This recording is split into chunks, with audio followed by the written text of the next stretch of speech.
గురుగారు, రామచరిత మానసును తులసీదాస్ రచించారు. ఆ మహానుభావుని యొక్క గొప్పతనం గురించి వివరిస్తారా? మహానుభావుడమ్మ. ఈ లోకానికి మనం ప్రాతకాలమే లేచి చదువుకోదగినటువంటి గొప్పదైనటువంటి హనుమాన్ చాలీసాను అందించాడు.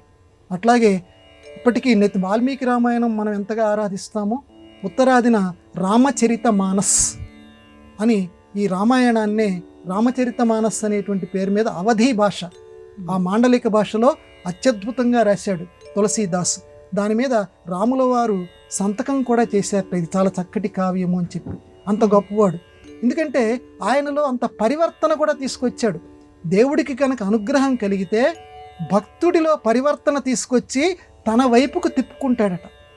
అది ఒక్కొక్క భక్తుడి యొక్క అదృష్టం. ఎందుకంటే భార్య అంటే తులసీదాసుకి విపరీతమైనటువంటి ప్రేమ. అప్పట్లో ఈ రోజుల్లో లాగా ప్రయాణ సౌకర్యాలు ఉండేవి కాదు.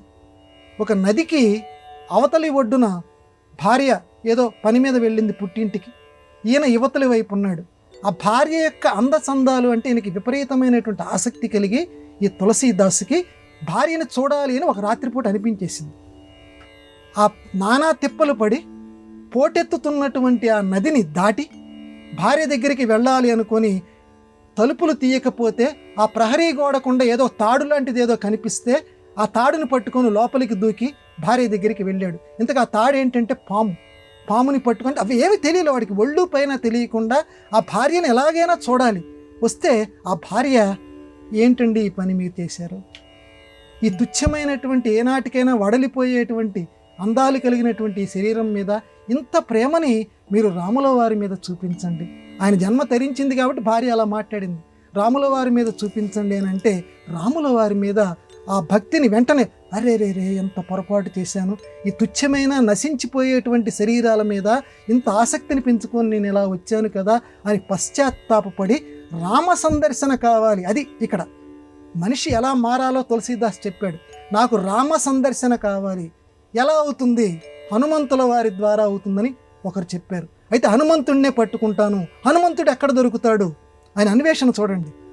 రఘునాథుడి యొక్క కీర్తన, రామకీర్తన ఎక్కడ జరుగుతుంటే అక్కడ ఆంజనేయ స్వామి వచ్చి కూర్చుంటాడు, గురువుగారు చెప్పారు. సరే అని చెప్పి ఇక రామాయణంలో ఉన్నటువంటి మొత్తం సారాన్ని జపించటం మొదలుపెట్టాడు. ఎక్కడైతే రామనామ జపం జరుగుతోందో అక్కడ హనుమంతుల వారు ఒక రోగి వేషంలో వచ్చి కూర్చున్నాడు. గురువుగారు చెప్పారు, అదిగో ఆ రోగి వేషంలో వచ్చి కూర్చున్నాడే ఆయనే హనుమంతుడని. టక్కున రామాయణ గానం ఆపి కాళ్ళు పట్టుకున్నాడు. నాకు రాముల వారి సందర్శనం చేయించని. నేను కాదయ్యా నీకు చేయించేది, నీ రామాయణం వినటానికి ఒక రాక్షసుడు వచ్చి కూర్చున్నాడు, ఆ మూలగా కూర్చొని ఉంటాడు, ఆ రాక్షసుడిని అడుగు, వాడు నీకు చూపిస్తాడు అన్నాడు. రాముడు ఎక్కడ సంచరిస్తుంటాడో ఆ రాక్షసుడిని పట్టుకొని అడిగాడు. అంటే చూడండి, రాక్షసుల్లో కూడా గొప్పవాళ్ళు ఉంటారు అని చెప్పడం తులసీదాస్ యొక్క ఉద్దేశం. ఈ కథలో ఉన్నటువంటి ప్రధాన ఉద్దేశం. ఆ రాక్షసుడి ద్వారా ఒక సాధువు వేషంలో తిరుగుతున్నటువంటి రాముల వారి యొక్క సందర్శనం చేసి, ఒక చిలక రూపంలో హనుమంతుడు చెప్పగా నిజమైనటువంటి రామ యొక్క సందర్శనం చేసి అమోఘమైనటువంటి ఆ రామభక్తితోటి రామచరిత మానస్ అని ఆయన అనుజ్ఞతోటి రాసేట. అంతటి మహిమాన్వితమైనటువంటి కావ్యం. దాని మీద ఇది చాలా గొప్ప గ్రంథం అని చెప్పి శ్రీరాముల వారు కూడా సంతకం చేశారు అంటారు. ఆ రామచరిత మానస్. ఇటువంటి విశిష్టమైనటువంటి భక్తుడు స్వామి తులసీదాస్. ఆయన పేరు తలుచుకున్న రాముల వారు, ఆంజనేయులు సంతోషిస్తారు.